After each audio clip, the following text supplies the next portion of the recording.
It's the scheduled time, and we have already formed a quorum. Let's call the meeting to order.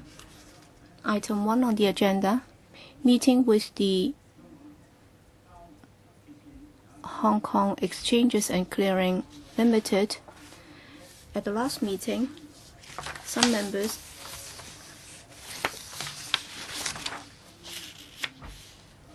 suggested that with regard to the Hong Kong X and also the clearinghouse, what's the division of labor in the introduction or launching of USM system, and also the fee charging model.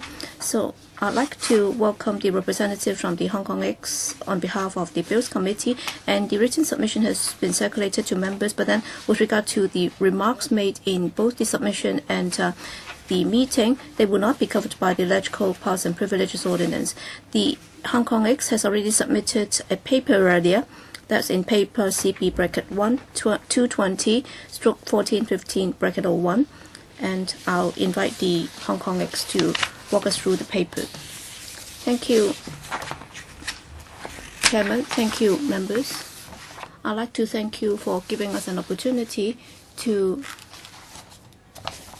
discuss with you our views on the issue. We hope to be able to help out by playing a certain role. What we'd like to say is that we fully support the SFC and the administration's efforts in launching this system. In fact, in 2009, the design concept was actively participated by the Hong Kong X, and the Hong Kong X and the SFC and the administration and also the clearinghouse have been working closely in sorting out the details, and we discuss all the details in the process. And there was also a public consultation exercise in the during the period, and a lot of views were collected. And after the consultation exercise, we have now come up with this model, and the concept and also our understanding and also the participants' views have been consolidated in the final paper. And at the working group, we also attended some 30 meetings. That's why, with regard to the design of some concepts and details, we already discussed that with the administration. With regard to the details and also the model, on different occasions we have already expressed our views, and we are going to have a more detailed discussion today. But then if members have any questions with regard to the role of the Hong Kong X and also our understanding of the system, we will try our best to address your concerns. With regard to our role in the system, well, under the USM model, the Hong Kong X role will change somewhat, and we will then be playing the role of the system operator.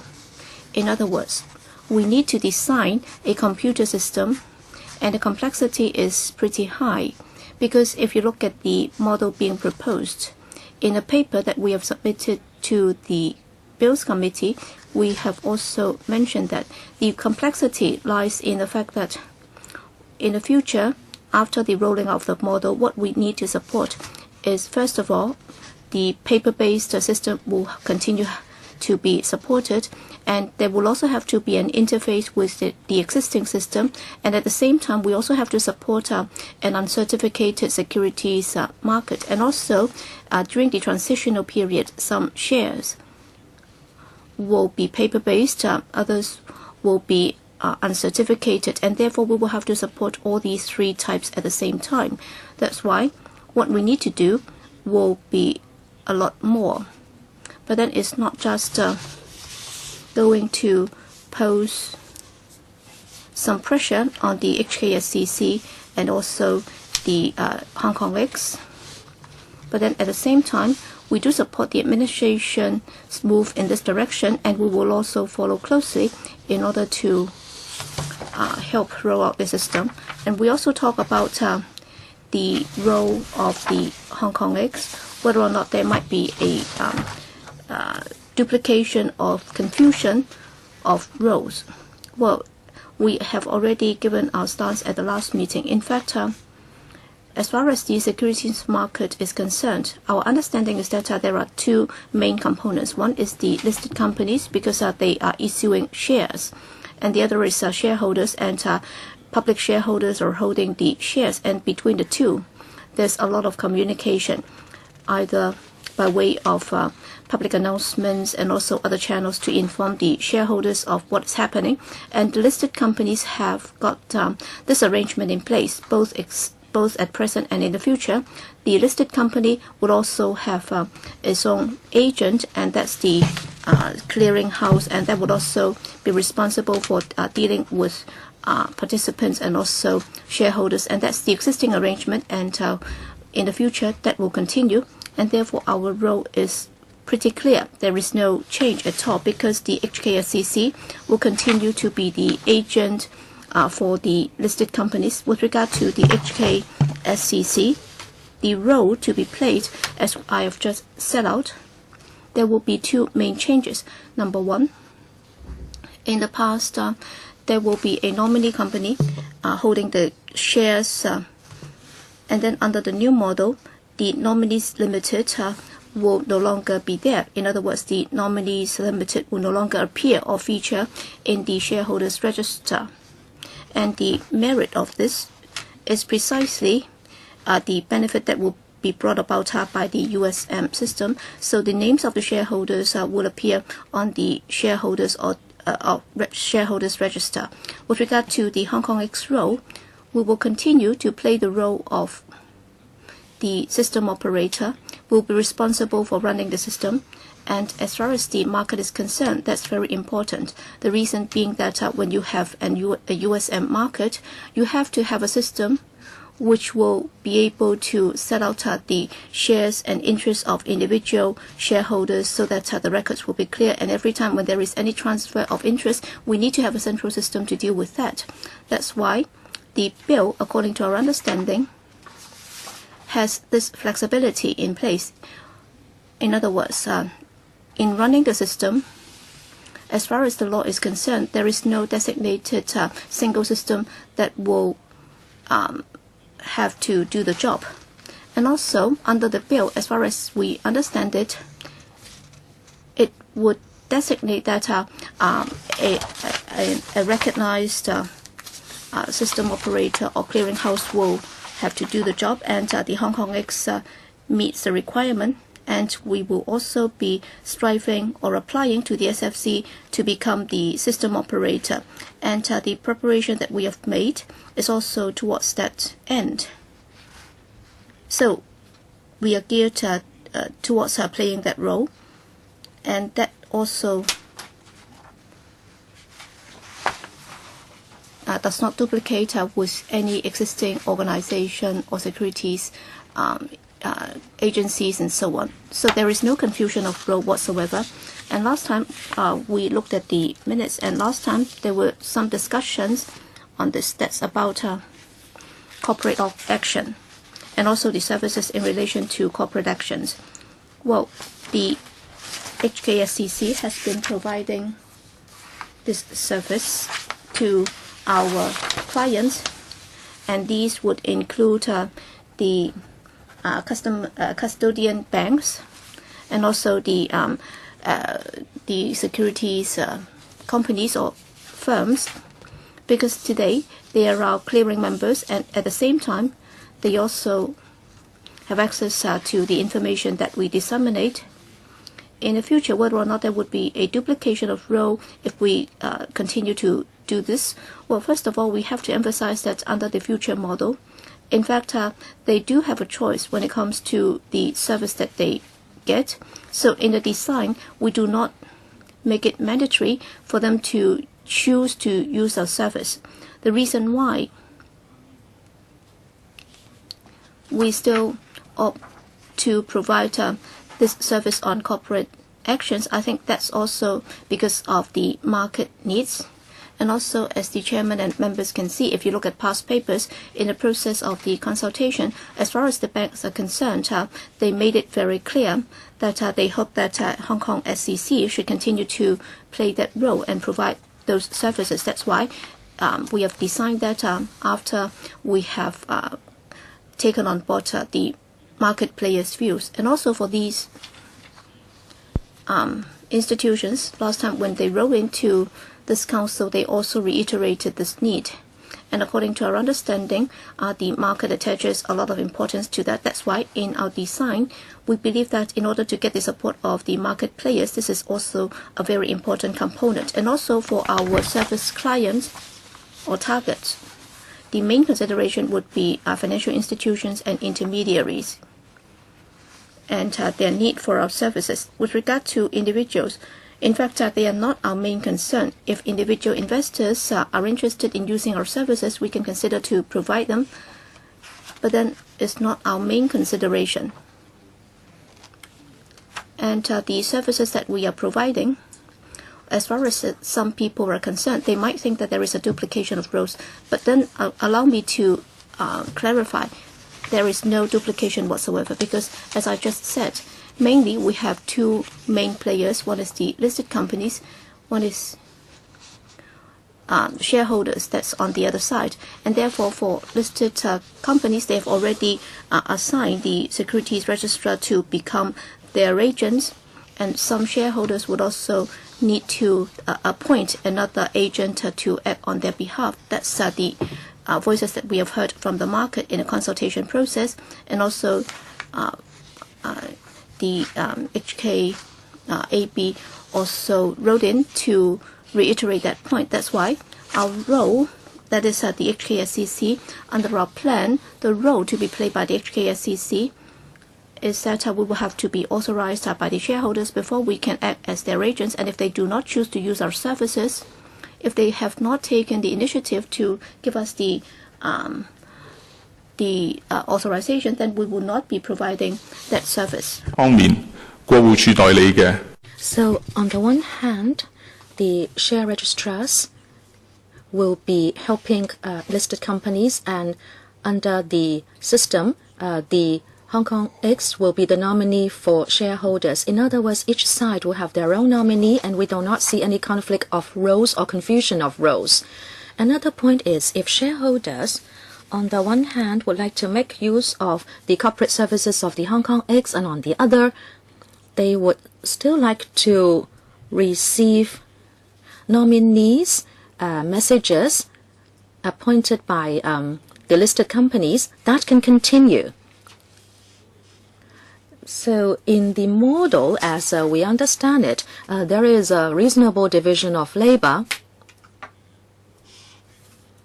and that reflects the fact that we have listened to and considered the views of important market stakeholders.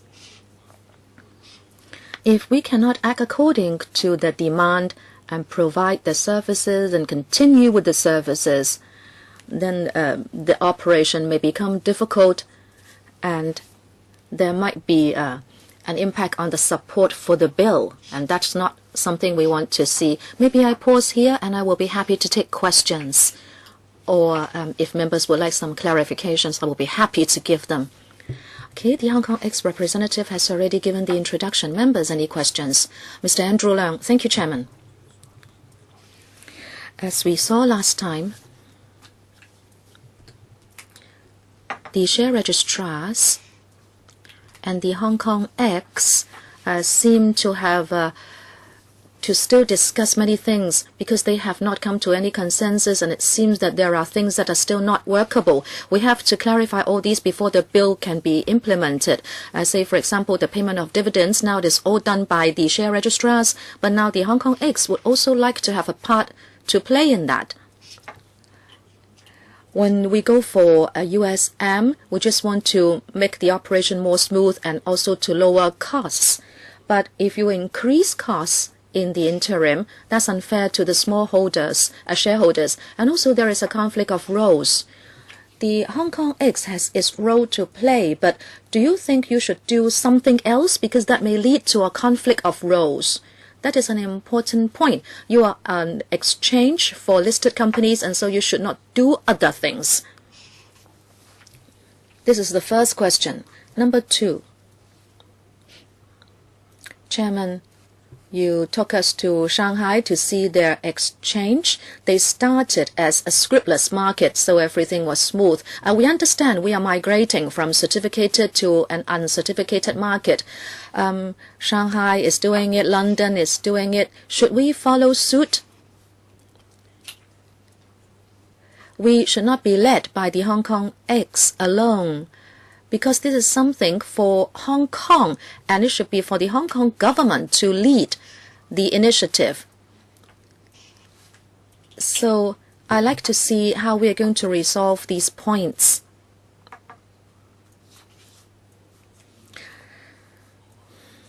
Talking about corporate actions, certainly listed companies would have the share registrars as nominees, and then the Hong Kong X would now also like to be a nominee. But it is saying that we are only going to help the large corporations, but if you small shareholders would like to do it, we can also do it for you. But are you only going for the big profits? Then who should the small shareholders turn to? And what about the fee structure? If the small shareholders would ask you to be the nominee, are you going to charge them a hefty fee? Maybe even more hefty than the fee you are going to charge the large corporates. The Hong Kong X, Mr. Tai, can you respond to those few points? Thank you very much, Mr. Leung, for the questions. I will try to answer them. In fact, one question has to do with the government. We would like to answer the question from our perspective and see if the administration would like to add. First of all, you said that we have been discussing for very long and yet we haven't reached a consensus. I like to say that actually in 2009, when the government started to relaunch the effort, there was a working group that was set up and it had held 30 meetings. It is not that we talked about one single thing. In fact, those meetings were very systematic because clearing and settlement is a procedural thing, and a lot of details are involved. And on the operational level, on the level of division of labor, everything has to be discussed.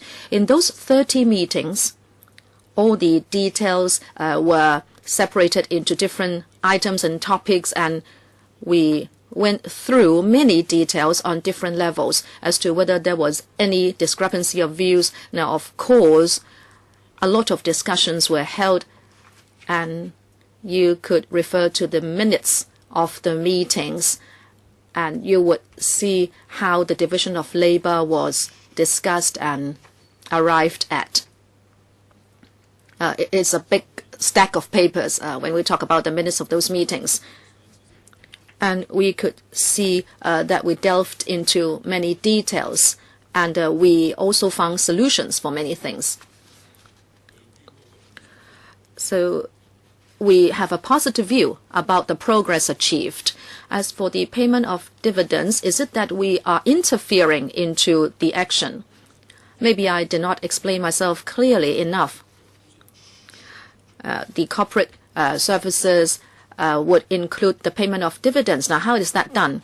Basically, the procedure is that the listed companies would announce the dividend with the timing and also the dividend to be paid for each share, and that would be done by the nominee. And it can be done in many ways. It may be auto transfer or by sending a check. It is up to the choice of the shareholders. If the shareholders would choose Hong Kong X as the nominee, then the dividends will be paid as part of the corporate action. And in fact, Hong Kong X will not stand in the middle. In the model, in our mind, the listed companies or the nominee will still directly pay dividend to the shareholders. They will not be paid into the Hong Kong X and then we pay it to the shareholders. In fact, Hong Kong SCC has an electronic transfer system. It is similar to auto pay. We can help directly transfer the dividend from listed companies to shareholders who hold an account with us. In the model, now maybe I just repeat a little. In the model, some shareholders in the USM can choose to have an issuer sponsored account. In other words, under the share registrar. This is a new thing. So it can choose, or he can choose, not to have any dealings with Hong Kong X. He can choose to have an account under his own name at the share registrar. And if that's the case, then the dividends will be paid directly. And then there are two other ways to do it. The shareholders will have more relationship with the Hong Kong X or Hong Kong SCC. We have the investor participant account. Even in the certificated market today, individuals can open investor participant account in our clearing system. This will continue. And under the IPA, in terms of corporate actions, our thinking is that they can have a choice. They can choose to use our services or not to use our services. If they don't, then they would be like the ISA, and the listed companies will be able to pay dividends directly to them. But if they choose to use our services, then we will use our electronic system to transfer the dividend to them. Thank you, Mr. Tai, for the detailed explanation. Mr. Tai's explanation today is not the same as what we heard from the share registrar last time. It's much clearer today. Yes, it's much clearer. And last time, the share registrars said that the Hong Kong X would like to intervene into the matter, so the dividends would have to go through the Hong Kong X. But Mr. Tai has made things clear. In fact, the dividends can also be paid directly by the share registrars. It is just that if my company asks Hong Kong X to be the nominee, then the dividend will go to the SCC, and then it will come to me. Is that right? Well, I should put it this way. I don't want to say who is right and who is wrong. No, I am trying to summarize what we have heard in the last meeting and this one in my mind. Is that my understanding? I'm not trying to say who is right, who is wrong, but I'm just trying to clarify my mind as to what we have heard over the last meeting and this one. Now, what I have understood from you is that the share registrars will continue to pay dividends, but if corporate actions are to be done by you, then you will be able to pay the dividend to the companies who have you as the nominee. If I don't want to go through you, the share registrars can still pay dividend directly to me. So it is just an option for dividends to go through you to the shareholders. The companies can still appoint the share registrars to pay dividends. I'd just like to clarify that point. Is that the case? Mr. Tai, you have spoken. We also have the administration representative here. We have the Deputy Secretary for Financial Services and the Treasury. Please confirm what I have understood from these two meetings. DS, thank you, Chairman and members. First, I'd like to speak on some principles. We hope that in the future, and that is Mr. Tai's mention of the model. In fact, we have two kinds of considerations about that. We hope that the ultimate option will facilitate the ultimate service user, and that is the investor. We hope that the benefit will be brought to the investor. That is the biggest consideration. Number two, that the system itself should be effective and fair. These are the two guiding principles when we considered setting up this technical model. As Mr. Tai said, the working group worked very busily over a protracted period of time. Now, why is it that we seem still to have some unresolved issues? I think undoubtedly when we introduce an uncertificated market, it is a very major task for Hong Kong. Until now, if you look at our market operation, we have a lot of conventions and practices that have been with us for very long, and now we are going to change that. Mr. Leung, you talk about the Shanghai Exchange, but they do not have to change their practices to start with. That is why they could do it faster and in a more efficient manner. We admit that.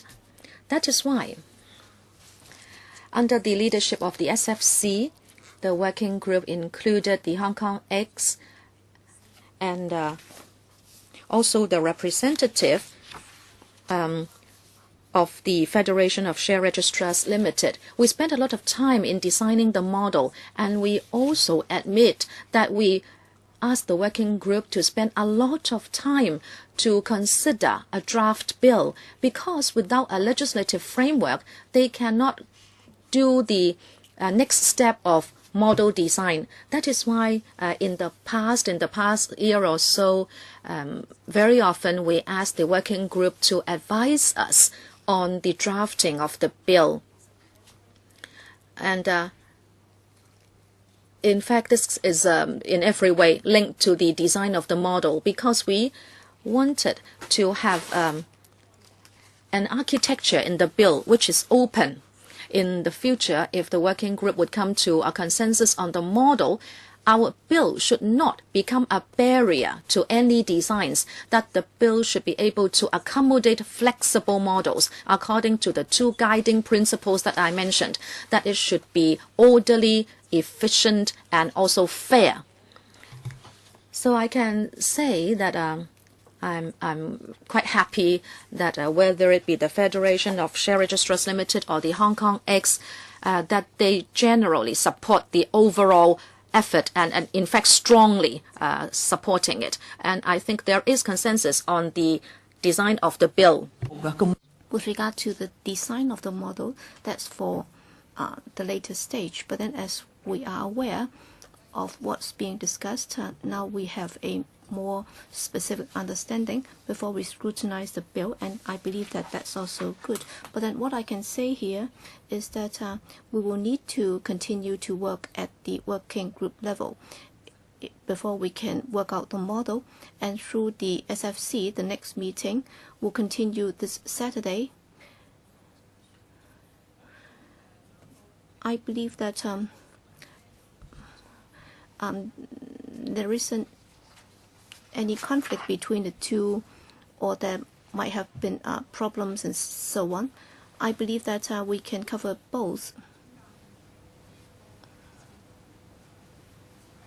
And as Mr. Tai also referred, the point about a choice or the election by the participants with regard to the structure or the model, as far as the users are concerned, do they have a choice as to which service they'd like to use? So at the end, it's about the design of the system. All right, the choice rests with the users. It's not for the Hong Kong X or the security or the shares registrar to make the choice. So the choice should be in the hands of the users. But then nobody has ever confirmed that I was right. All right, if a company would like to issue dividends, then can it be done through the share registrar, and then the dividends will be distributed to the shareholders? But then if the shareholders approach the Hong Kong X, which will act as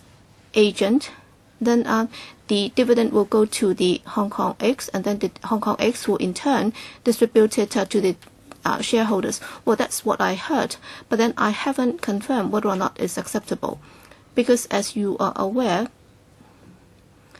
the Bureau Director will be coming to this council to get an exemption under the competition bill, and the exemption will be granted to the larger institutions but not the smaller ones.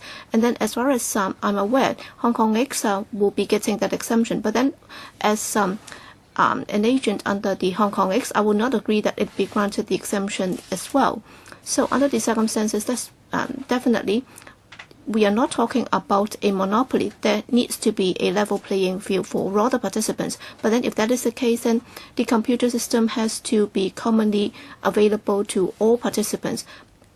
And yet we also have to protect the minor shareholders, as the Permanent Secretary just said, we have to be beneficial to the minor shareholders. Before we can do it, it has to be cost effective, or else everybody will just have the supercomputers, and then they will just charge the minor shareholders for the registration fee and so on. So at least I think that's very important. Mr. Tai gave us very detailed replies, and I believe that that's very important. And of course, in the Blue Bill, you just provide for the framework, but then at least I have to have an idea as to what it is all about. And I think the 2 meetings have been very useful. Mr. Tai. So Mr. Leung said that the users should have a choice as to through which agency he will be getting the dividend. Is that correct? Yes, that's the message that we got from the administration. As far as possible, we hope to adopt an open approach. And we provide different services, and we also have to face market competition, and we fully understand that.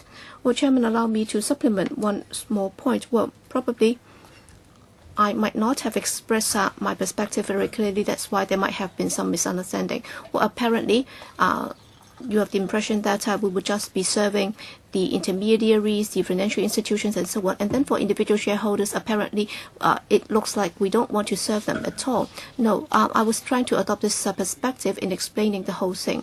The main point is that for individual shareholders, well, in the consultation document, there is no strong indication that they would need this service. That's why we have made it clear that for intermediaries, institutions, financial brokers, and security firms, they would need the service. That's why we are emphasizing that. Obviously, we can see that there is a need there. That's why they would be our major service targets. But then we don't want to say that for individual shareholders, we'd like to take over them as well, and we don't want to monopolize the market. That's why you might have the impression that we would only be serving the major players but not the smaller players. In fact, we'll be covering all shareholders. So long as their names appear on the register, then they would be covered by our accounts. So if they hold our accounts, we'll be ready to provide service to them. So there is no question that we will only be serving the institutions but not the individual players. Next, Mr. Sin Chung Kai, Chairman.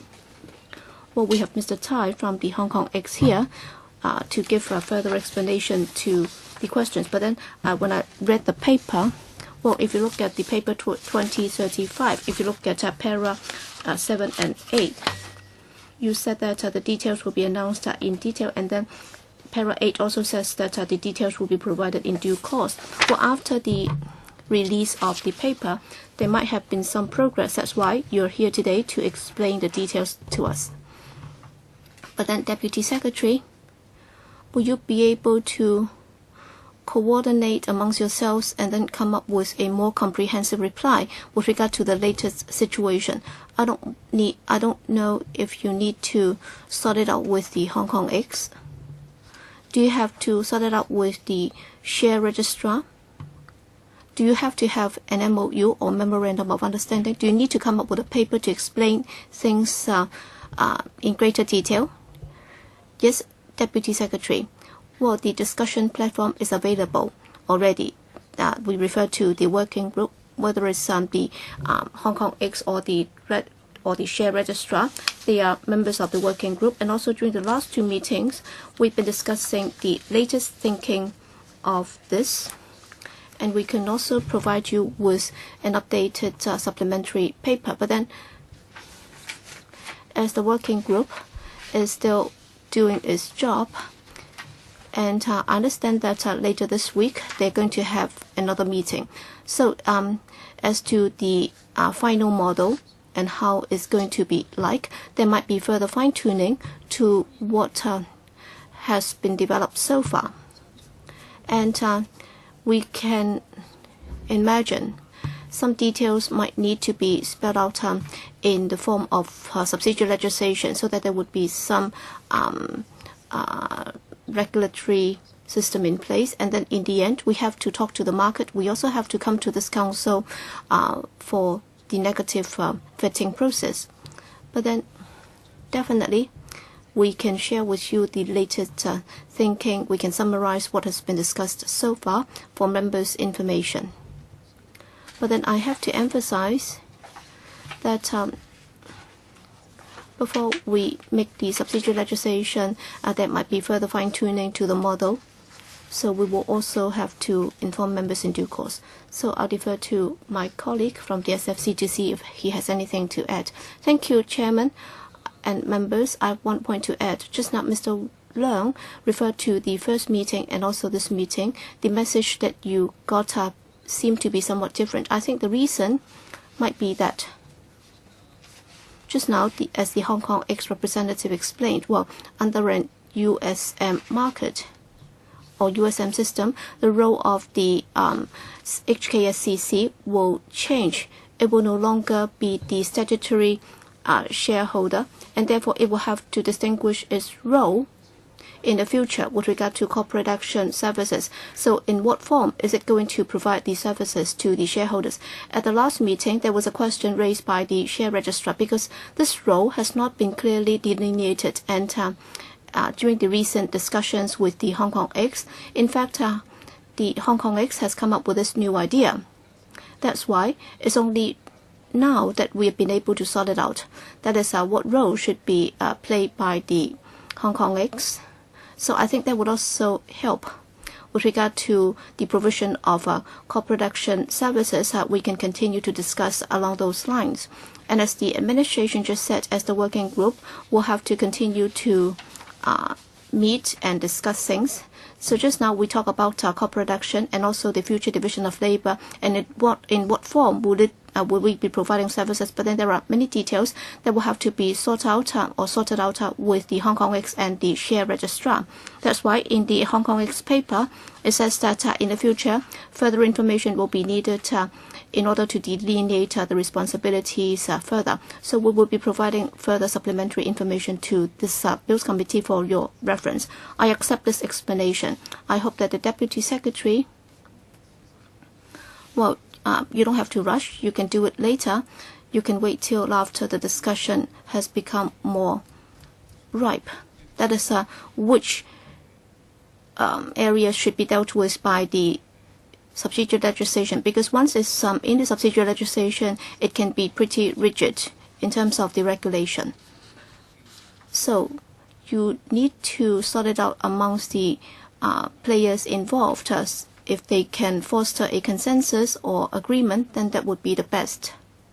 So I hope that before the law is enacted, you can give us a clear indication as to what you think.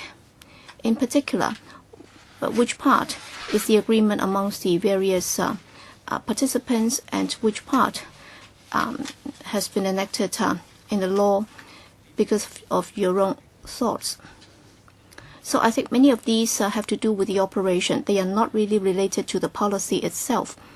But then as the operation also affects how the policy is implemented, we hope that in due course you can provide us with a paper to explain to us the division of labor between the parties, and also which parts have been the agreement amongst the various parties.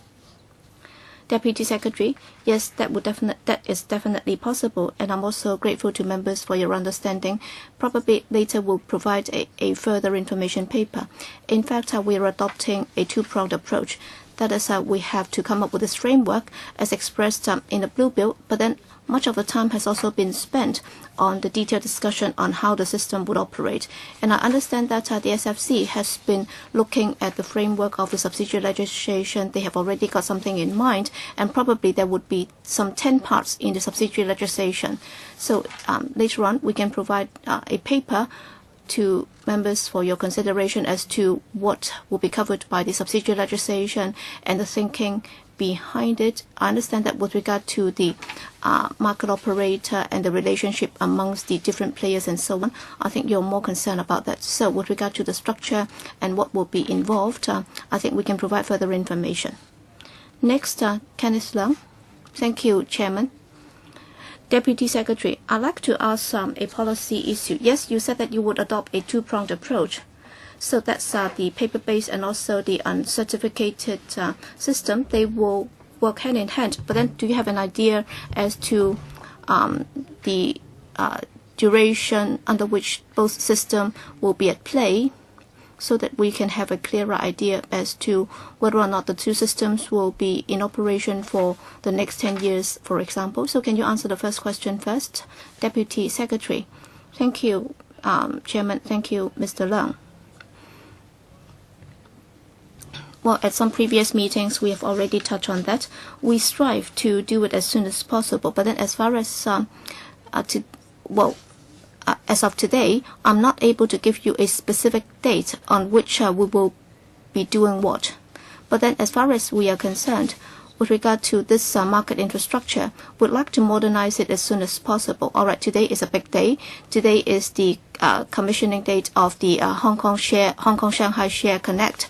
And in Shanghai, they've already got uncertificated system in place, and therefore we have to move with time. That's the intention. And even when the dual system is in place, we hope that we will be able to adopt a unitary system first. That is for IPOs. Will we be able to make sure that the USM system will kick off as far as IPOs are concerned? That is our target. And technically, if it's proven to be okay, and if the model is proven to work, then we have also talked to some issuers, and they're of the view that there are merits if IPOs can be launched under a USM environment. For existing stocks, we can understand that if investors hold certificated shares, and if we set a time limit, then there may be an adaptation problem. We hope once we launch this, we will try to see how existing investors react. If things are mature, we will certainly go for just a one-track approach. But in the interim, we would like to start with the IPOs. We like to use that as a trigger point. So IPOs can operate in a total scriptless environment. Mr. Kenneth Leung, a follow-up. Well, not a follow-up. I'd like to ask another question, which is a little technical. The dealers are concerned that when they collateralize stocks, if it is a USM, technically it should be okay because this is done in many overseas markets. I'd like the Hong Kong X to explain to me, say, if dealers are involved in stock borrowing and there is collateralization, how will that operate in a USM system? Especially, the lenders would like to have collateral, but how can he prove that the stocks are for collateral purposes? Can someone explain? DS? I'd like to see whether Mr. Leung of the SFC and also Mr. Tai of Hong Kong X would like to say something. Mr. Leung? Thank you for the question. The working group will study into this issue in detail. As you said, without the papers, when stocks are to be used as collateral for dealers and for financing purposes, how can that be done? We are still studying into it, and I must apologize. We haven't really gone through the exercise, so I have no answer for you. But then we understand this is what the market requires us to do, and we will be talking to market participants to see whether our future proposal would be acceptable to them. Later on, when we have come to a view on this, we can report to you again. Very good. I'd just like to remind the Bureau that this is something you have to look into. If you are looking into it, I hope you will give me a detailed explanation in the future. Thank you. Would any other member like to speak? If not, it is almost time as well. I'd like to thank the Hong Kong X for sending representatives to the meeting. You can feel free to be excused. Thank you.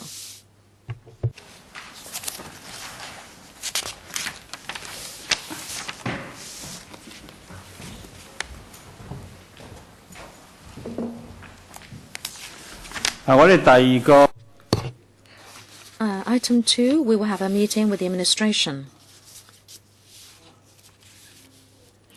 The Legal Services Division sent a letter to the administration earlier on, and that's contained in paper CB bracket 12035/13 to 14 bracket 11 to inquire about certain matters about the bill, and the response paper is now in CB bracket 1220/14 to 15 bracket 02. Can our legal advisor say something? Thank you, Chairman. The response paper has been sent by the administration. As you can see, the paper touches upon principles of the bill as well as clauses in the bill. I think it should be for the administration to take us through the part on principles, including the electronic transactions ordinance and also the relationship between the bill and the present automated transfer system.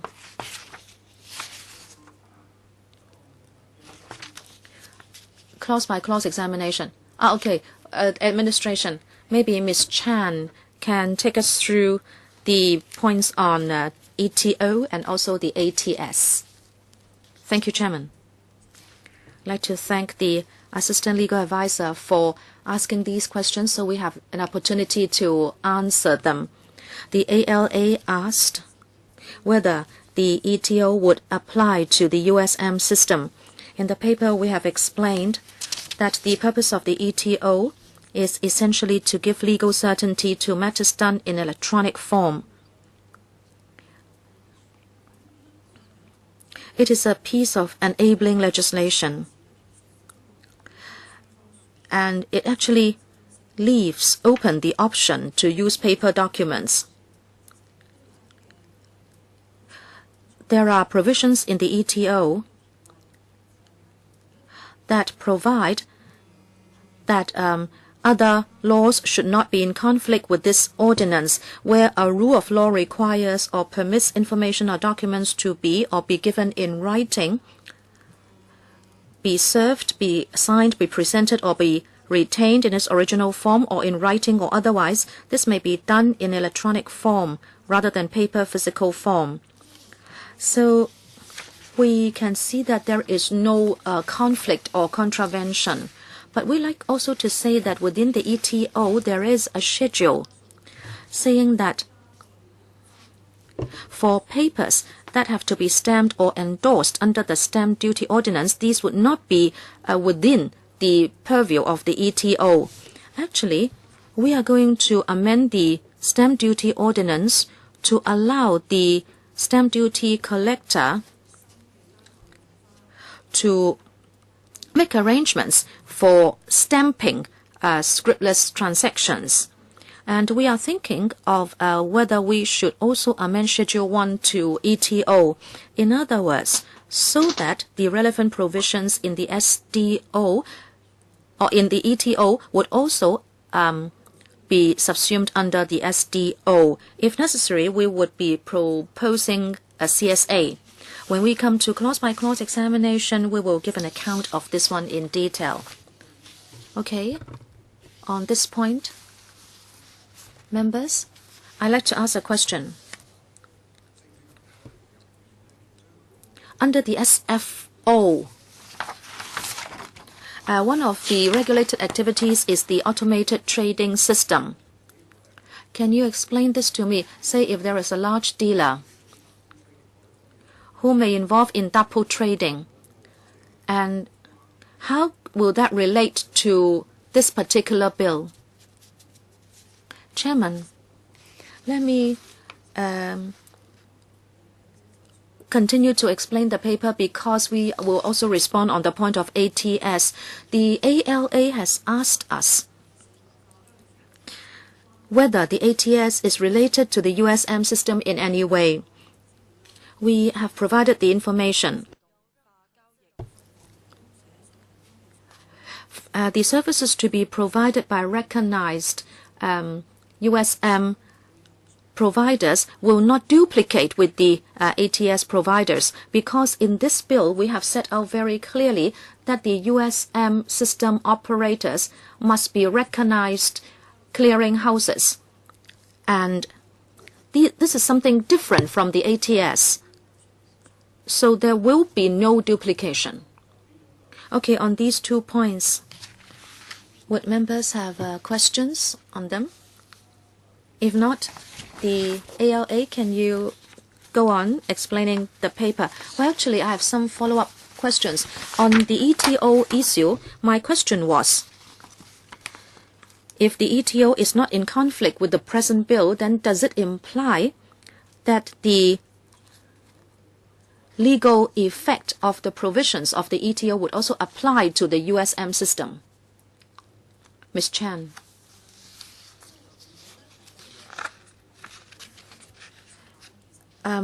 Without prejudice, yes, the answer to your question is yes. But we have set out in the paper that actually in the SDO, there is an exemption for the ETO.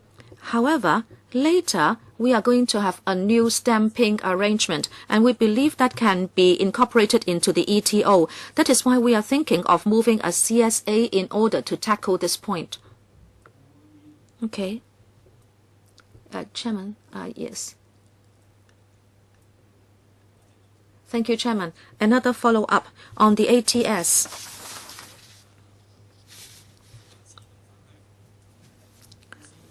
Is it that the present ATS provider is not a recognized clearinghouse? You're correct. Those are two separate things. Okay, I just needed that clarification. Okay, any other questions? If not, we can go into clause-by-clause examination of the bill.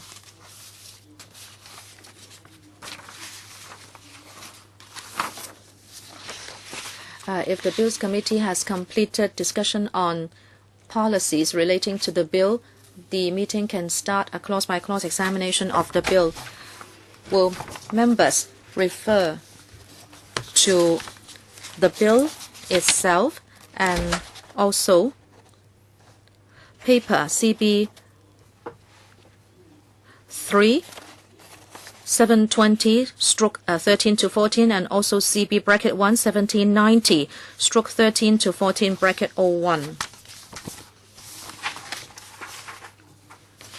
We will first look at the Chinese version.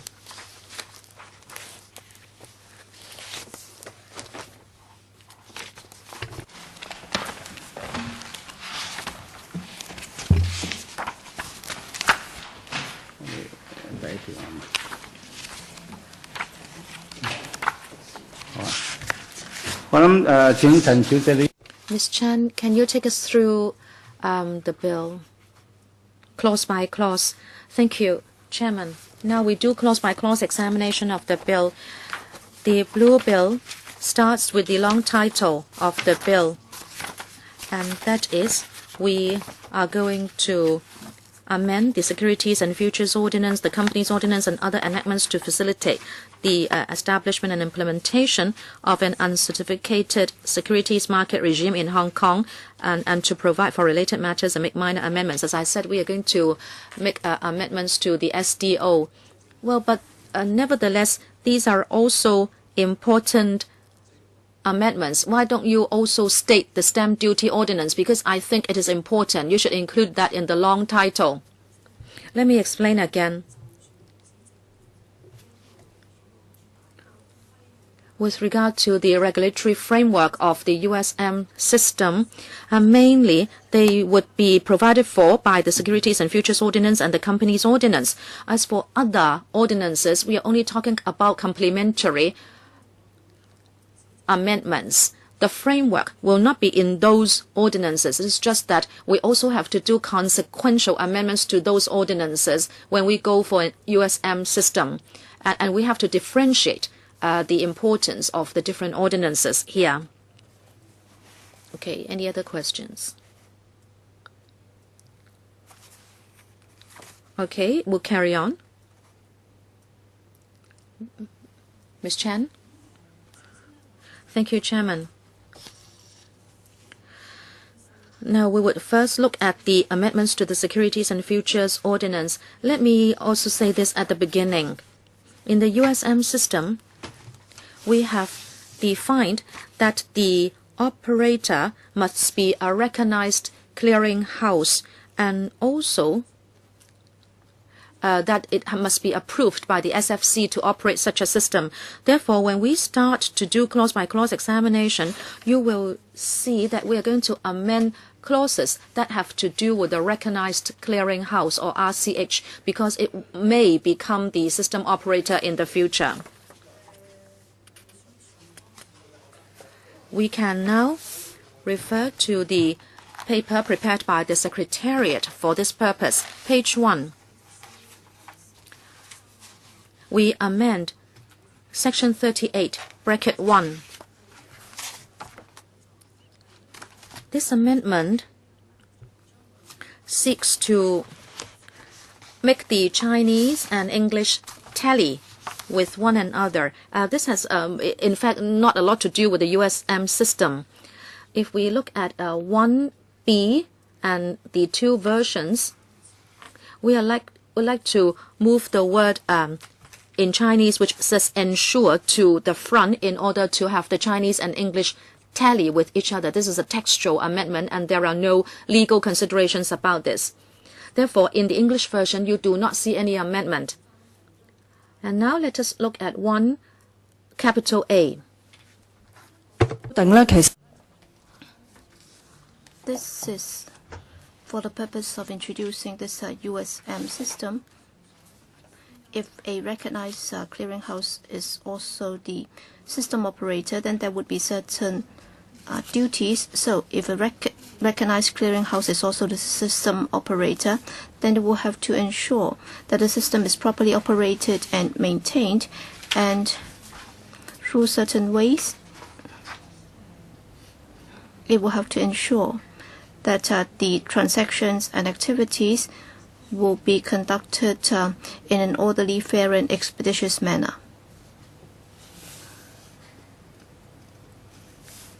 Next.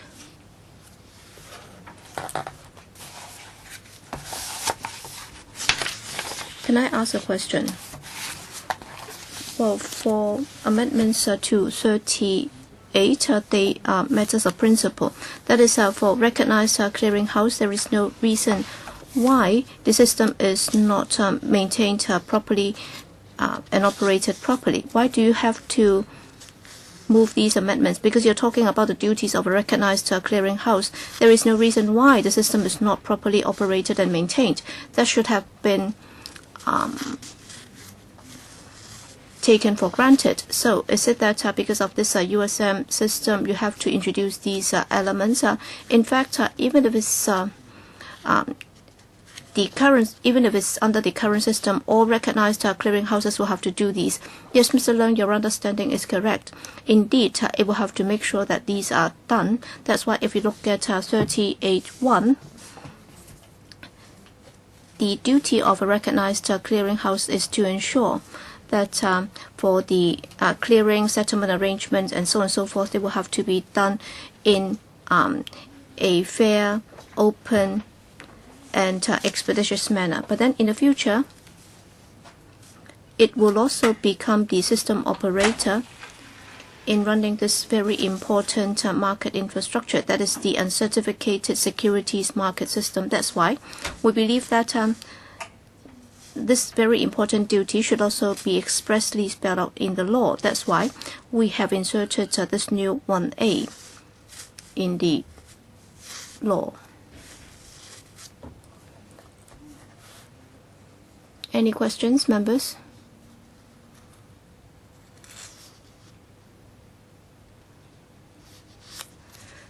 Yes, legal advisor. Thank you, Chairman. A follow-up question. Under 1 capital A bracket B, certain duties will be imposed on the system operator.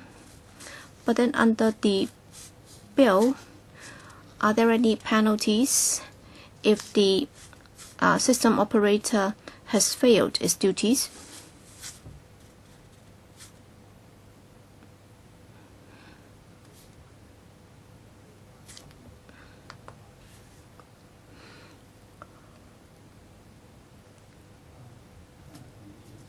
Yes, Ms. Chen. Thank you, Chairman. In the paper, with regard to the ALA's question, we have already explained that in the bill, we have not specifically looked at the recognized clearinghouse failure to discharge its duty. So we have not come up with specific penalties or punishments, but then under the SFO, we have already got some existing provisions. For example, Section 92 already empowers the SFC, which can issue restriction notices to RCH, or under Section 93, it can also issue suspension orders against the board of any system operator. And should anything untoward happens, then the SFC will be able to take action to rectify certain practices.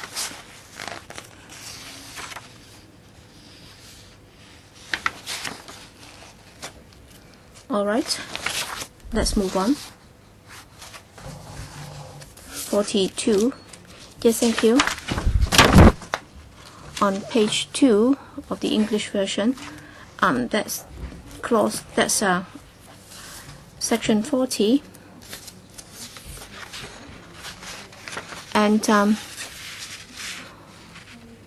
is about proper regulation and efficient operation of the uncertificated securities market system that the system operator operates, and it will also make rules with regard to the proper operation of the system.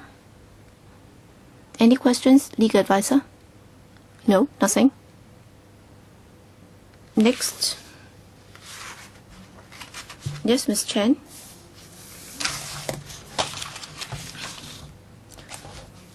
Amendments to Section 42 requires the Commission to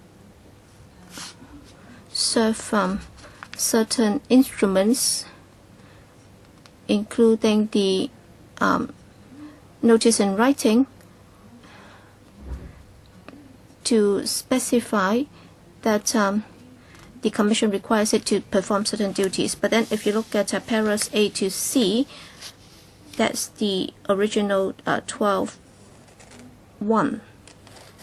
So it's only that we have tried to break that down into smaller paragraphs. That's because in the course of drafting this, the DFJ has adopted an approach which would break the bigger paragraphs into smaller ones so that it will be easier to read. So under 1A, the new duties are set out, and what you just referred to will be set out in para D. Okay, let's move on. 43. So will it be kept for 7 years? Would it be stated here with regard to the keeping of records? Is it for 7 years or how long? Where would it be stated? Who is to answer this question?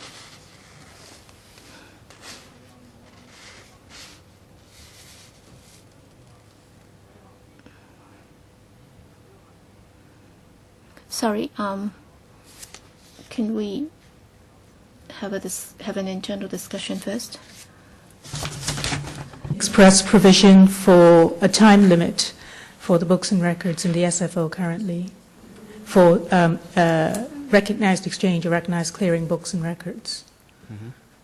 Yep. You were asking if there's an express provision. Yes. There isn't an express provision at the moment. So it's up to the discretion of the clearinghouse how long the records should be kept, right?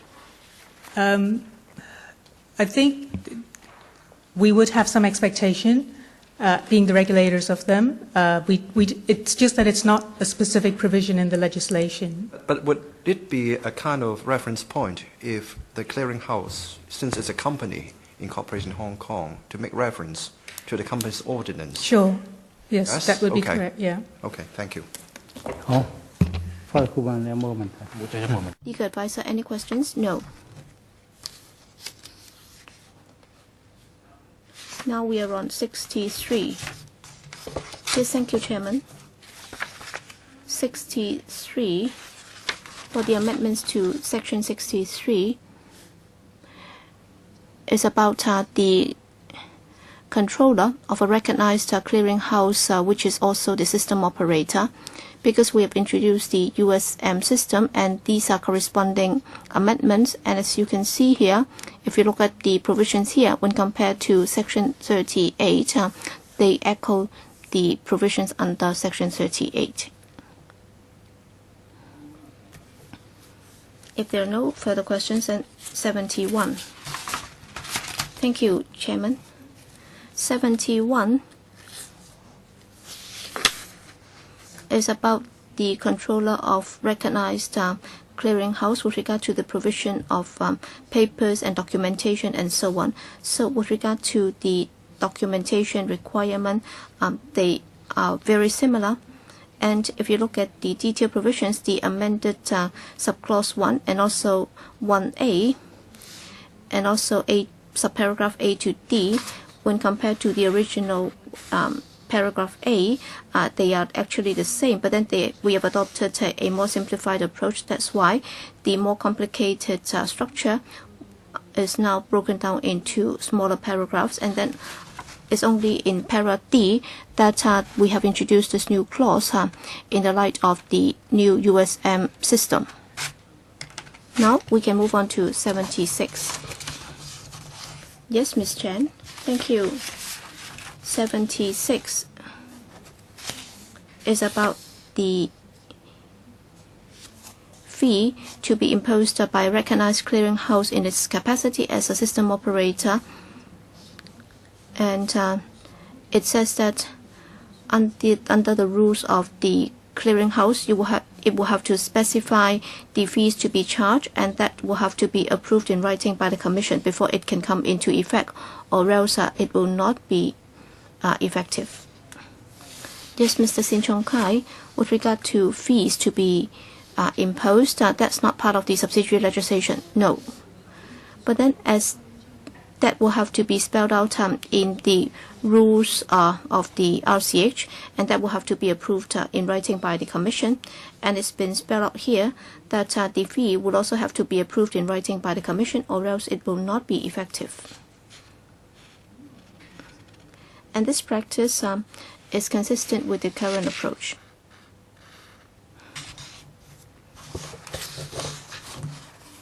If there are no questions, then we can move on. 91.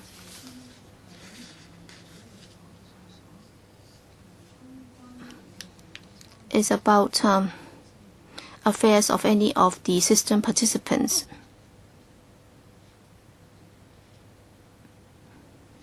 Any questions? If not, then 93. Yes, Ms. Chen.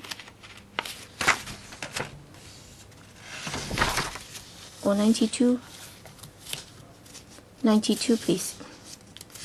92 is in fact a very simple amendment. First of all, the provision itself is about the Commission's ability to issue restriction notices to RCH and its controllers. And the only amendment is on subclause 13. We have added in this subparagraph E, which says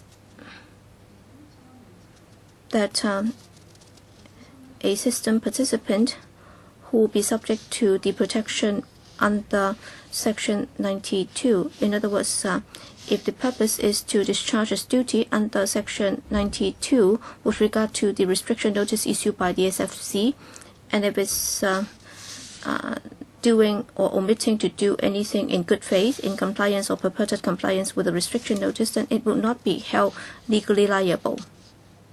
So this, when compared to the other provisions under 13, is the same. Mr. Sin Chung Kai, well, what does system participant include at this stage? Well, this paragraph is about the defenses that it can come up with. Is that right? Ms. Chen, well, for system participant, as far as we are concerned, they are mainly the brokers. And within the system, they would help the investors to place orders, or if the system has any notices or notifications, then it will then pass it on to the investors. So mainly we are talking about market participants, and at present they are already very active in the market. So these are the market participants. How come in the past we don't have this category?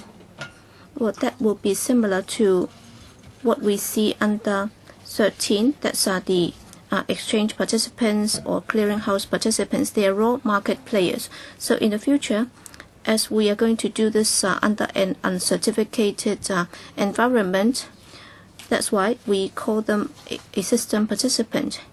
But then, in fact, they are very similar to the existing participants, like clearinghouse participants or exchange participants. As we are going to introduce this new system, that's why we try to make it applicable to system participants. So it's a corresponding amendment. In a way, you call this an exemption. And this is not just an exemption arising from the USM system. Well, let me not talk about exemption, but in fact a defense. Is that right, Ms. Chan? Yes, DS. Now we call it a system operator. And so the corresponding term would be system participants. The so-called exemption is that if the system operator does something, so system participants commit some mistakes in market operation, and the mistake is not traced to the system participant, then there could be some kind of safeguard or protection. Mr. Leung, let me try to explain more. At present, exchange members or the clearinghouse members are the participants, and they are responsible for clearing and settlement. But later on, when we have the USM,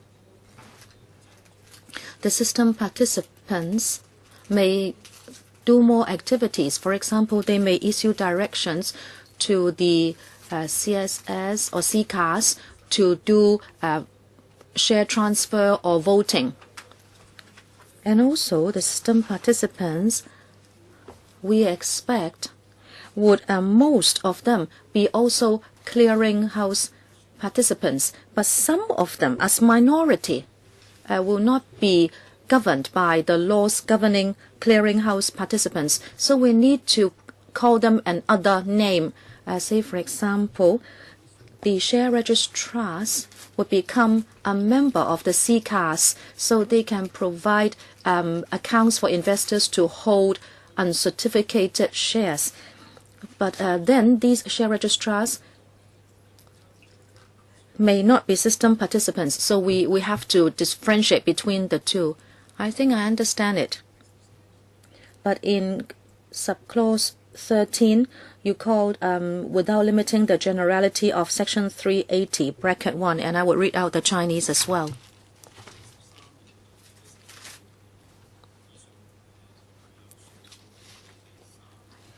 If there will be an appeal under subsection 3 against the notice and the appeal is not withdrawn. Sorry, 13, I should say. Without limiting the generality of Section 380, bracket 1. In respect of anything done or omitted to be done in good faith. Now, are you only limiting this to notices under the USM system? In other words, you give them a defense here, and I think it goes beyond the defense provided in a certificated market. Mr. Leung. Sorry, Chairman, may I? Yes, please. My understanding of it is why we now have system participant. In fact, the system means USM system. So the behavior should be behavior under the USM system. This is the short answer. If it is some behavior which has nothing to do with the USM system, then that would not be protected by this clause. If it is done in another capacity instead of a system participant, then there will be no exemption. As we said, the system participant means someone under the USM system, and the same goes for the system operator. In other words, we are talking about acts or behavior under the USM system. Any follow-up? Mr. Andrew Leung. Chairman, if that's the case, why don't you just say so? Say USM system participant instead of just system participant. Because this clause is not just about the USM system. It is in the SFO itself. When you say system participant, it's not clear. It can mean participant of any system.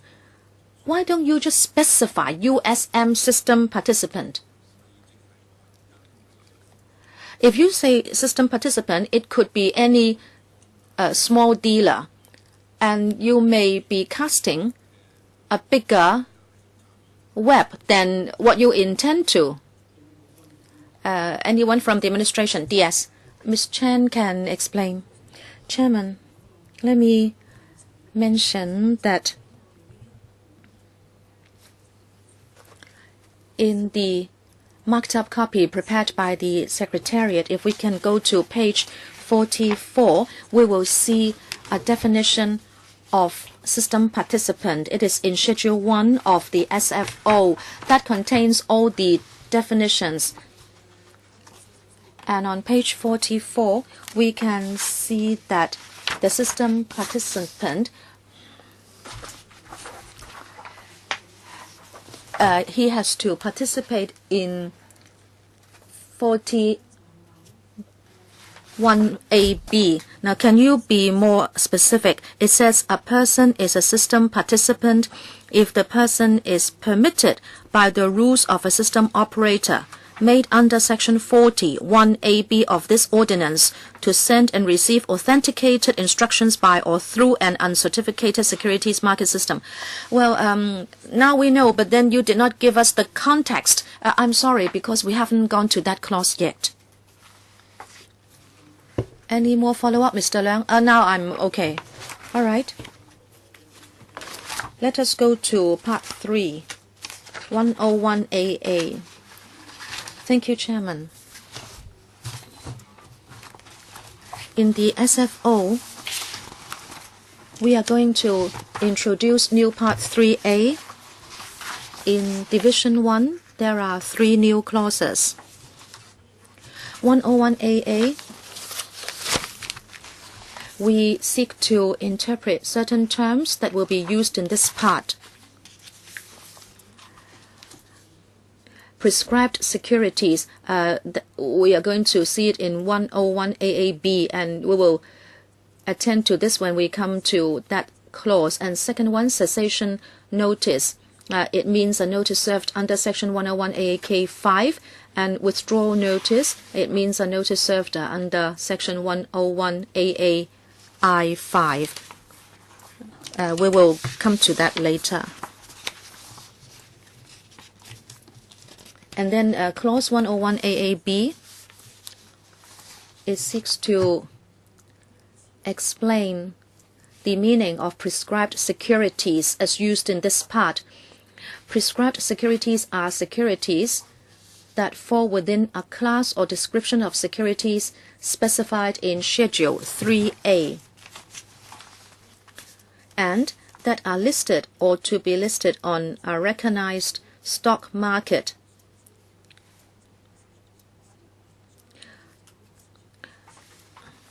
Then these will be regarded as prescribed securities.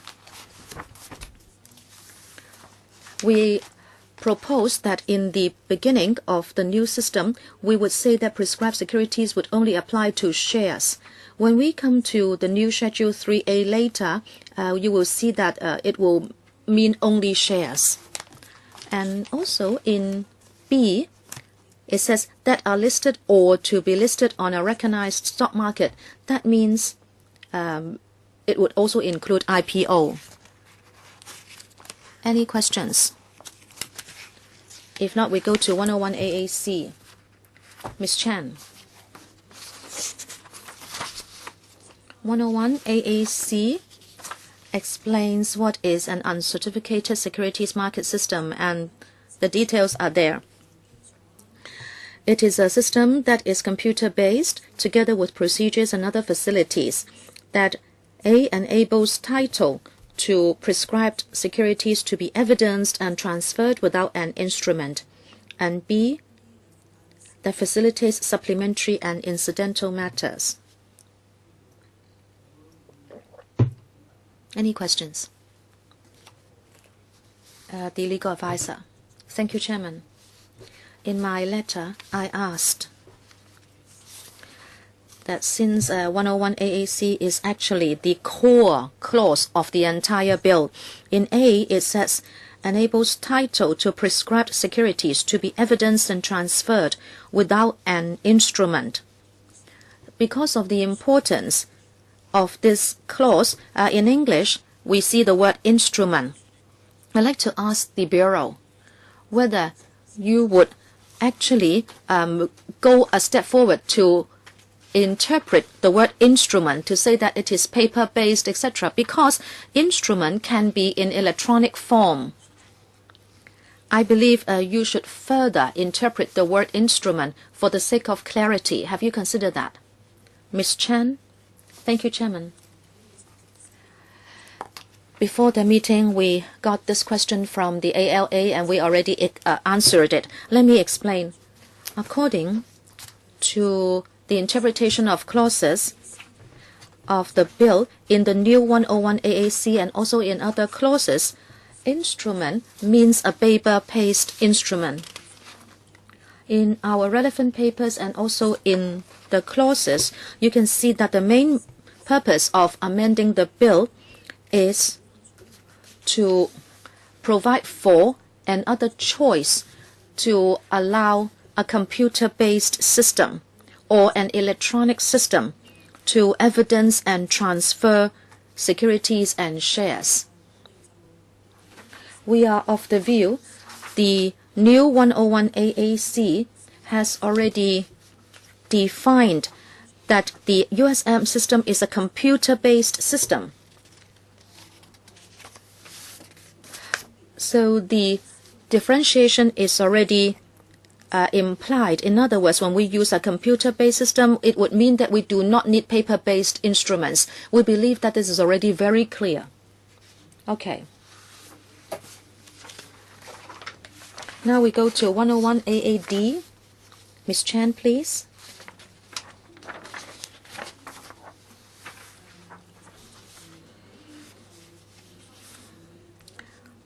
This is under Division 2, General Principles. It is the first principle.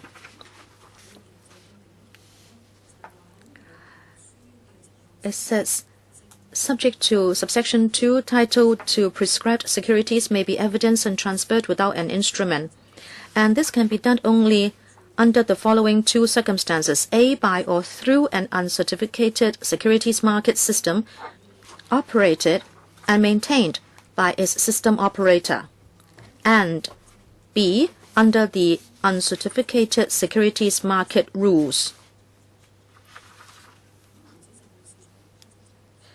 The rules would be in the form of subsidiary legislation. Okay, no questions? You asked a question? The ALA? Thank you, Chairman. We can see that under 101 AAD, there is a note. See also sections 101 AAE and 101 AAF. The first question is, in the new clauses, we have notes. Do they have any legal effect about the interpretation of the clauses? And here you say, see also. Does it mean that 101 AAD would be subject to the limitations or conditions in the principles as contained in 101 AAE and 101 AAF? Ms. Chan, thank you for the question. Number one, the notes. In Section 13 of Schedule 1 to the SFO, in the existing section, it provides that a note located in the text of this ordinance is provided for information only and has no legislative effect.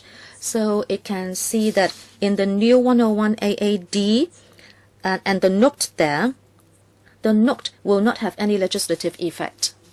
Second question. It has to do with the relationship between 101 AAD and 101 AE and 101 AAF.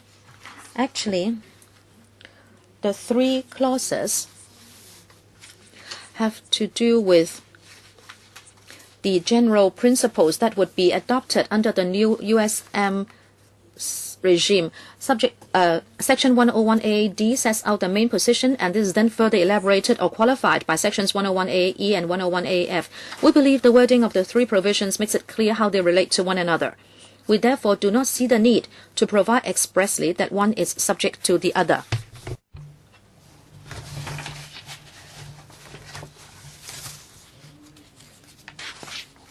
Okay, now we are on 101 AAE. 101 AAE provides for the second principle. For any prescribed securities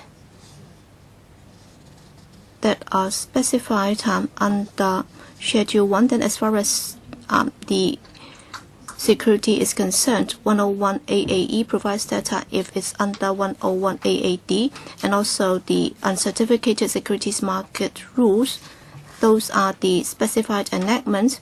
And also with regard to the provisions and terms in relation to shares and the term of issue, if there is any conflict, then within the conflict or inconsistency between sections 101 AAD or 101 AAE and laws or places outside Hong Kong, then certain provisions will prevail, and that is to enable the prescribed securities to become participating securities.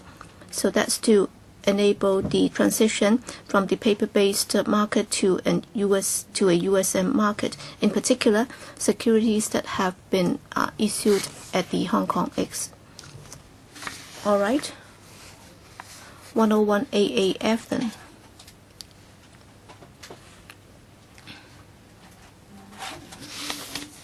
(101) AAF is the application of the third principle.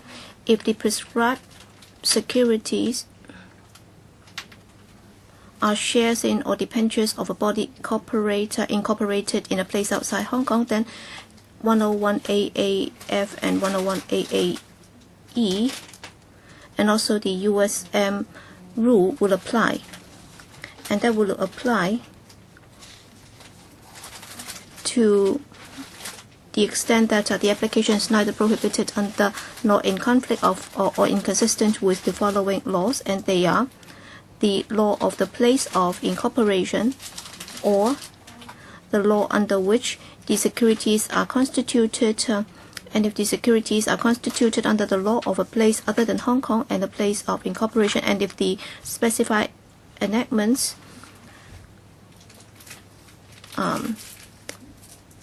they would apply to any prescribed securities mentioned elsewhere. So it looks complicated, but then it means that most of these corporates are not incorporated in Hong Kong, and the laws prevailing in those places might not coincide with that in Hong Kong. That's why 101A8D and 101AAE do not want to prevail over the local legislation, and therefore 101AAF is to deal with 101A8D and 101AAE and other places' laws where there are conflicts or inconsistency.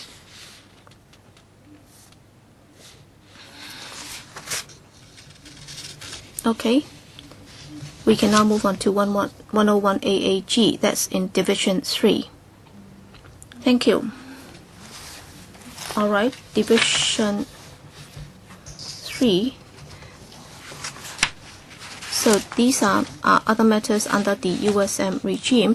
101AAG empowers the Commission to approve recognized clearinghouse to operate and maintain uncertificated securities market system. And the Commission has to be satisfied that certain conditions are met. That is, approving an RCH is in line with public interest, and that is appropriate to do so for the proper regulation of markets and securities, or else it cannot grant approval to the RCH as a recognized clearing house. And then from subclauses 3 to 6, they are procedural matters. For example, the approval has to be granted by notice in writing served on the clearinghouse and may be granted and come into effect on a specified date. If there are no questions, then we'll move on to 101AAH. 101AAH empowers the Commission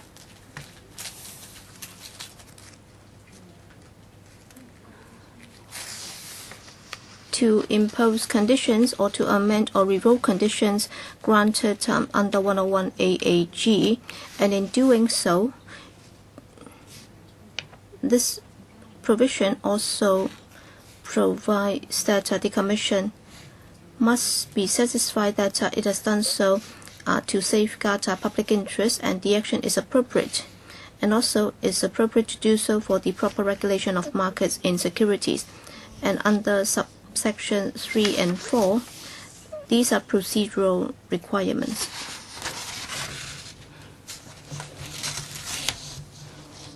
Yes, ALA. Thank you, Chairman.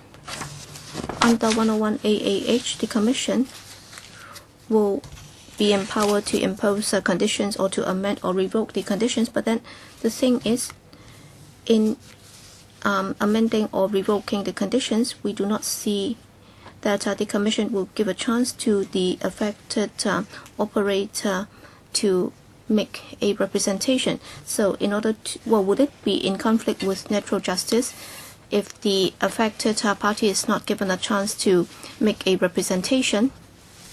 Thank you, ALA. Yes, under 101AAH, there is no requirement for the SFC to give the system operator an opportunity to be heard before imposing or amending its conditions of approval. But then in doing so, the SFC will allow the system operator to be heard.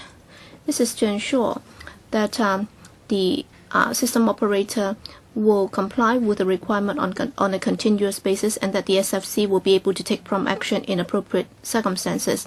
What's most important is that is to ensure that the SFC, in exercising its power, will have sufficient flexibility so that the SFC will be able to take prompt action in appropriate cases where conditions need to be imposed without delay. This is particularly important given that the USM system will be a key part of the financial market infrastructure. We believe that giving this flexibility to the SFC is very important.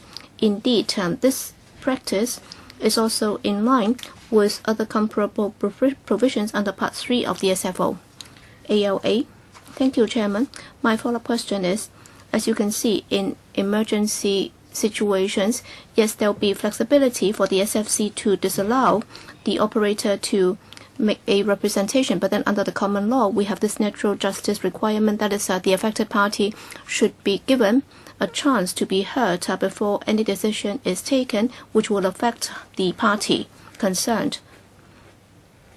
Under these circumstances, if the SFC has the power to disallow the operator to make a representation, then would it be against the principle of natural justice? Chairman, thank you for your question. Well, as Ms. Chen just said, well, in exercising certain powers, well, these powers would have huge impacts on the system operator. That's why all along our approach has been that before we exercise certain powers, we would always communicate with the system operator. We would explain why we have to exercise those powers. We will see if it has any supplementary reasons to make us change our mind or decide not to exercise those powers. In most cases, we would definitely talk to the operator before we exercise those powers. The fact that we have not included this in the express provisions, because we also have to bear in mind that there might be some unforeseen circumstances which will have huge impact on the Hong Kong financial market. And therefore, for the communication in question, we might need to do that more expeditiously. We may not have had enough time to follow through the legal procedures before the party's representation is heard. That's why in normal circumstances we will definitely be talking to the operator, and there is a necessity for us to talk to him, or else in exercising the power that would also affect the market. But then we don't want to include that in the law, because that would also affect our flexibility. Legal advisor.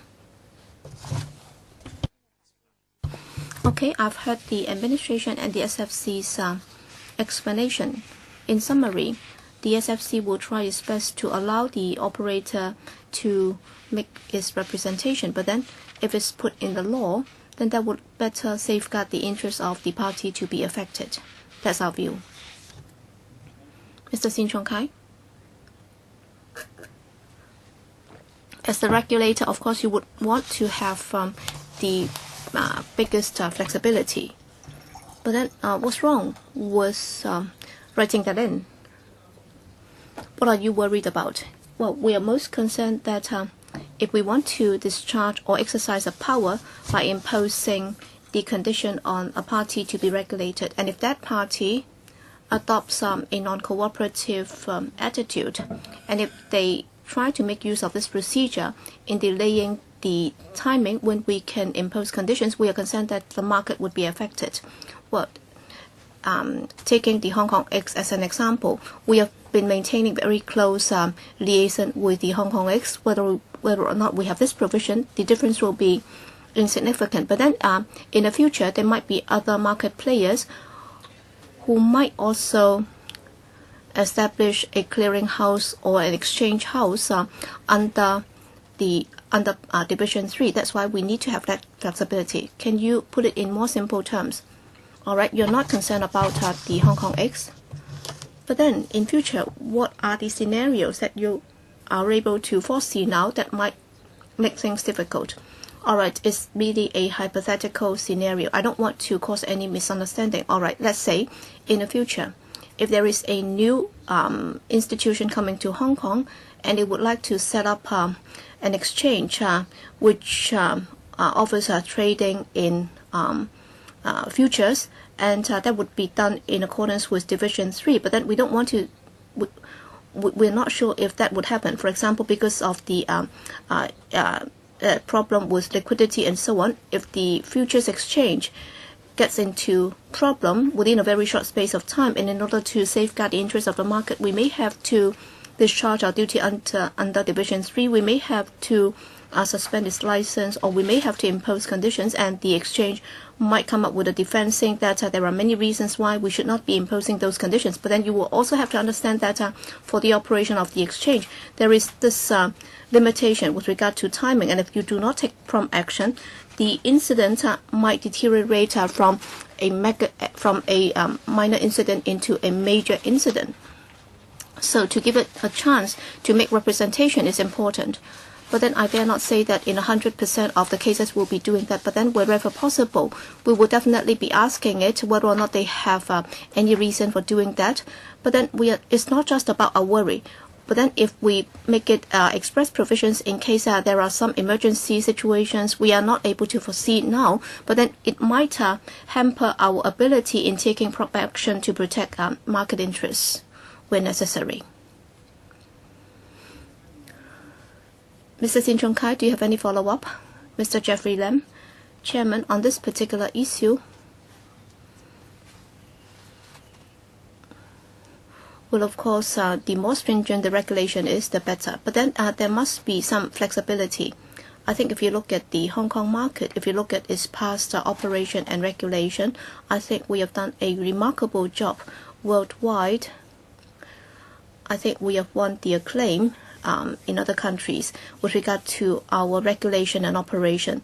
And therefore, if we have to put it in such a rigid manner, if there are some ad hoc incident, if there is no flexibility for the regulator to take certain actions, then the consequence might be dire.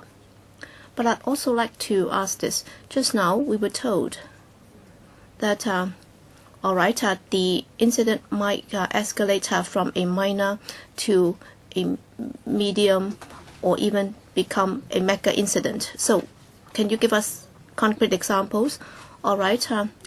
If there is a system operator, I can give you an example. There might be something wrong with the system, and we may have to impose certain conditions for them to rectify the problem. And if they do not take prompt action to do it, then the system problem might become a serious problem. So instead of being just a medium-sized problem, it could become a very serious problem. But then if it's put in very stringent terms, that you might not be able to take action in a timely manner. So the situation might deteriorate from a medium-sized problem to a mega problem. Is that right?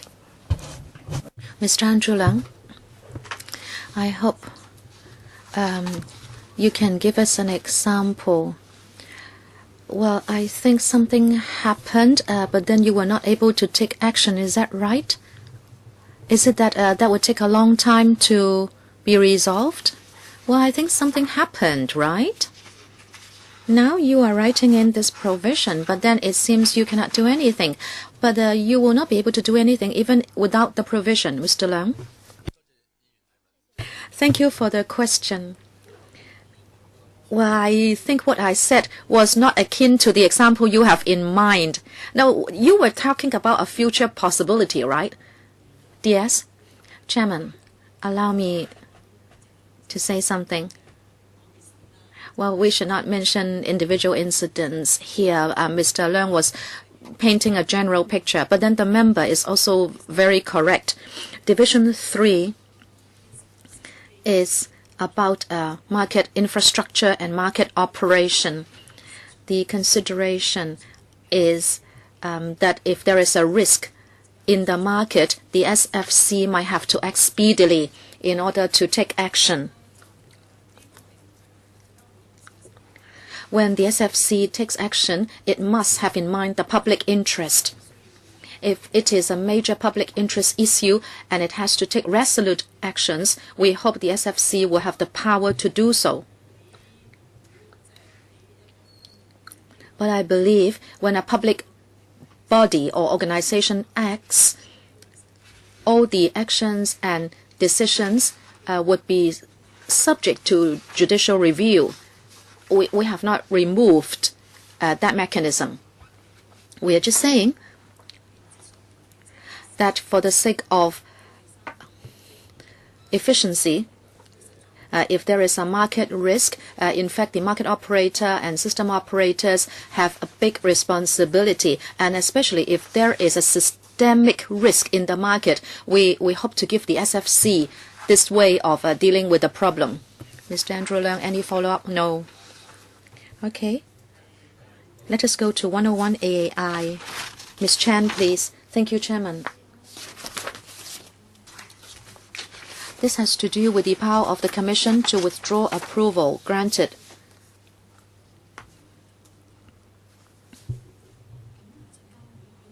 The Commission may, after consultation with the Financial Secretary, withdraw an approval granted under Section 101 AAG1 to a recognized clearing house. But the withdrawal must be done according to certain conditions, and these are in bracket 3, that the clearinghouse fails to comply with the requirement of the ordinance, B, the clearinghouse fails to comply with the condition imposed, or the clearinghouse is being wound up, or the clearinghouse has requested the Commission to withdraw the approval, or the clearinghouse has requested the Commission to serve on the clearinghouse a notice for withdrawal. All these are provided for under bracket 3.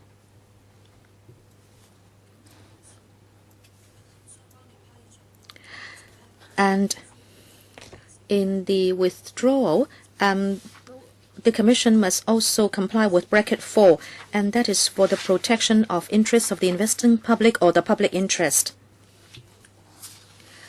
For example, to ensure an orderly termination of an RCH. And then bracket 5 and thereon, we have the procedural setup. With regard to the withdrawal of approval, the Commission has to serve the notice in writing to the relevant clearinghouse, and also the date has to be included. We also provide for an appeal channel. That is in bracket 7. And then in brackets 8 and 9, we have further procedural setups. Okay, if there are no questions, we go into 101 AAJ. Thank you, Chairman.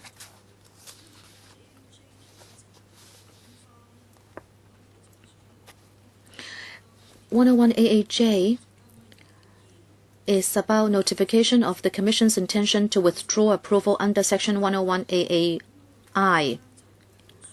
The notice is to be served in writing, setting out the Commission's intention and the reasons the Commission will rely on for withdrawing the approval.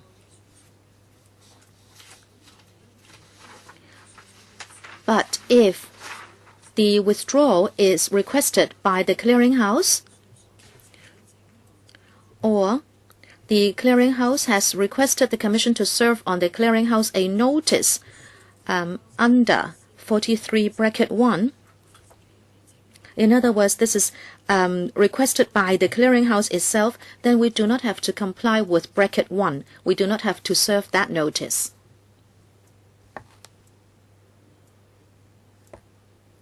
Okay, 101 AAK, please. Thank you.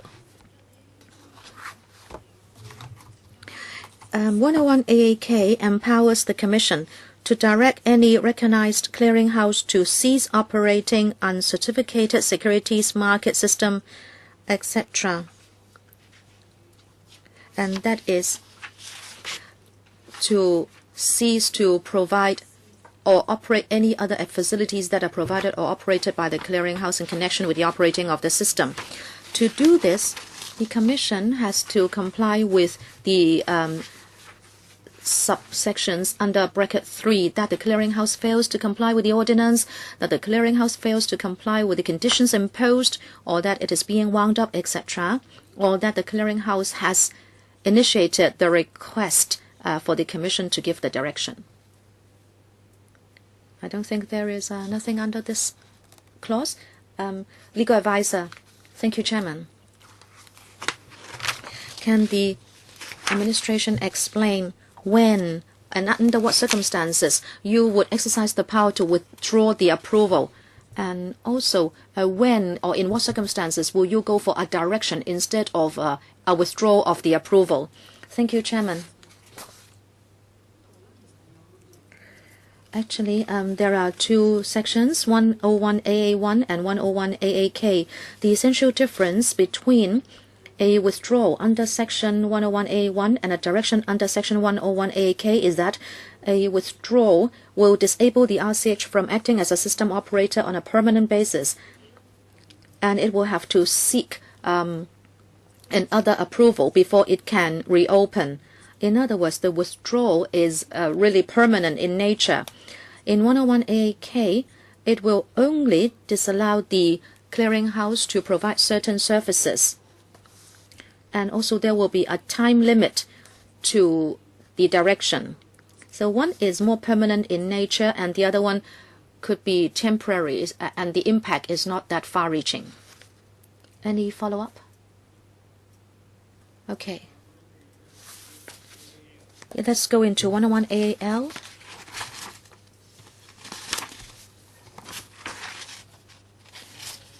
Sorry, our legal advisor has another question, please. Thank you, Chairman. We have read this part, and I understand that in writing legislation, if there is a license and also a regulation control, there could be some penalties for unlicensed operation. Now that you have an approval system, I think it is similar. However, I cannot see any provision on unlicensed operation of an USM system. We cannot see any penalties providing for that in this part. Ms. Chan, actually in 101AAG, the purpose of providing the approval is really to impose some limitations and conditions and how the system can be used for trading in specified uncertificated securities. And we are going to apply this to the USM system. But then we do not ban the use of the system without approval. The objective, as I said, this is an enabling provision. Chairman, can I follow up? The administration said that someone can use the system without approval, but I'm talking about operating the system without approval. Because if you operate a system, if you do it without approval, well, it seems the bill is saying there are no penalties for people to operate the system without approval. Mr. Lang. Thank you, Chairman. Let me try to answer the question. At present, well, our proposal is if you want to be the system operator, the first requirement is that you must be an RCH. It's not that anybody can operate the system. You must be an RCH. In the future operation, if you want to operate the system in order to deal in uncertificated securities, you need to also comply with other ordinances like the stamp duty ordinance. If someone operates without approval, those other provisions will not apply. Here, it doesn't say that you will break the law if you do not have the approval, but the reality is you just cannot operate the system without approval. Okay, I think it is now 12:40. Let us adjourn our scrutiny of the bill here today. Thank you very much.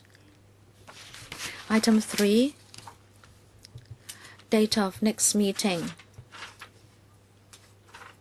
The 5th of December, a Friday, at 10:45 in the morning. So 5th of December, a Friday, 10:45 in the morning. Thank you very much.